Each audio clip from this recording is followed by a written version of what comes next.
Hello everybody, this is Lara from Pure Elliott Wave with your quick update today for Bitcoin, Ethereum and XRP. Before I get into it, if you're not already subscribed, I recommend you do so that you don't lose my channel and you don't miss out on my Monday to Friday updates for these three cryptocurrencies. If you are already subscribed, then please like, make a comment, and all of your engagement helps my little YouTube channel grow, and I thank you so much for your support.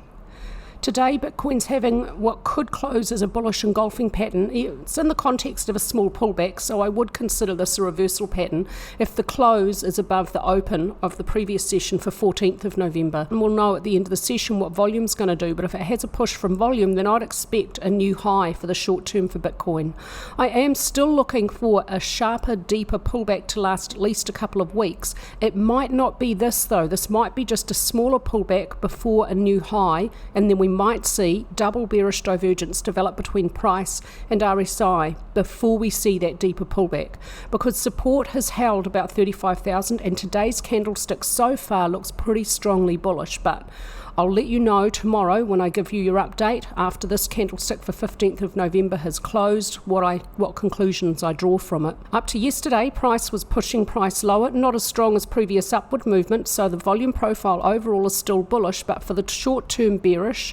Cannot make a conclusion about the current session because it's only 1:30 in the afternoon. The previous upward trend reached very extreme, so I am looking out for a deeper, sharper pullback to relieve these extreme conditions. Yesterday I expected it had arrived, but today the candlestick is so bullish it looks like it might not have quite arrived. We might be about to get one more high to provide double bearish divergence between price and RSI before that deeper pullback begins. RSI reached deeply overbought and so far exhibits single bearish divergence. It could develop further into double or even triple. Sometimes that happens before that deeper pullback begins. Money flow just reached overbought. It's exhibiting single bearish divergence. If we do get one more high, then RSI and money flow are probably going to exhibit double bearish divergence. The Elliott Wave count for Ethereum, I'm still expecting this is probably going to continue lower. I'm still looking for the log function of the 0.382 or 0.618 Fibonacci ratios as areas for support at 1876, 0.56 and 1732.24.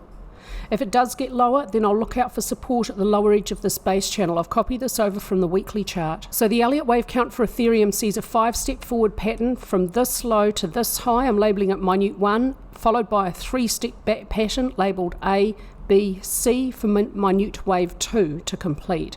It could be over here, but I think it's more likely and would have better proportion if it continues a bit lower. Minute 2 may not move beyond the start of 1 below 1521.78, so I don't expect a new low below that point. I expect that invalidation point to remain intact for years to come. I have an extremely bullish wave count for Ethereum. A couple of days ago there was a bearish reversal pattern and a shooting star. It hasn't occurred right at the high, but it's pretty close to the high, so I'll take it into account. Yesterday followed quite a strong bearish movement. Looks like it has a little bit of push from volume. This session for Ethereum is not as strong as Bitcoin session. So far for Ethereum, this looks like it might just be a little pause within an ongoing pullback. Look for next support at 1880. It's also possible though that Ethereum could make one more high and exhibit some divergence before a deeper pullback unfolds. My minute wave 1 might not be over in Elliott Wave terms. Yesterday's session did not push price lower. Volume was slightly weaker than the prior upward session, but that was a shooting star with a bearish upper wick. So I've said before that I can't really draw a conclusion about that one, whether the balance of volume was up or down, without looking inside the session.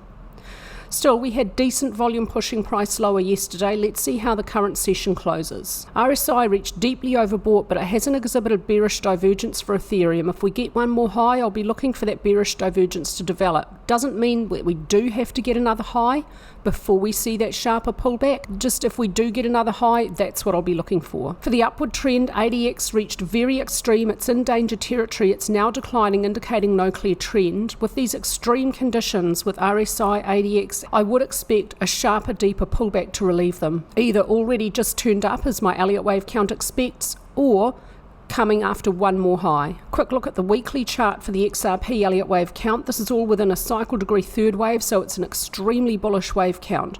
Within cycle 3, primary 1, primary 2, primary 3 may only subdivide as an impulse. That'll be labelled intermediate 1, 2, 3, 4, 5. Intermediate 1 is a leading expanding diagonal. Intermediate 2, more shallow than I had expected, but we're starting to see parabolic growth off this low, so it looks like intermediate 2 may very well be over.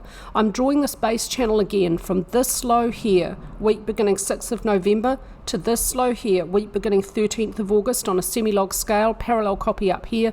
Look for the lower edge of this base channel to provide support for any deeper pullbacks which may continue lower at this time. For XRP, I do expect that the pullback for minor 2 has arrived. So here's the end of intermediate 2 from the weekly chart, and from this low to this high, another 5-step forward pattern.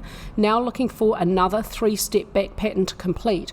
I'm labeling minor 2 as an expanded flat, A, B, C, and at 0.5824, minute C would reach 1.618, the length of A. If price gets to that target and just keeps on falling, then attention will turn to the log function of the 0.618 ratio at 0.5388. And now, below that, or depending on how much time it takes, I will be looking for support around about this trend line. Now, it won't work perfectly. It didn't work perfectly back here, little overshoot here, but I will expect it could be around about where minor 2 finds support if minor 2 is deeper than this target area.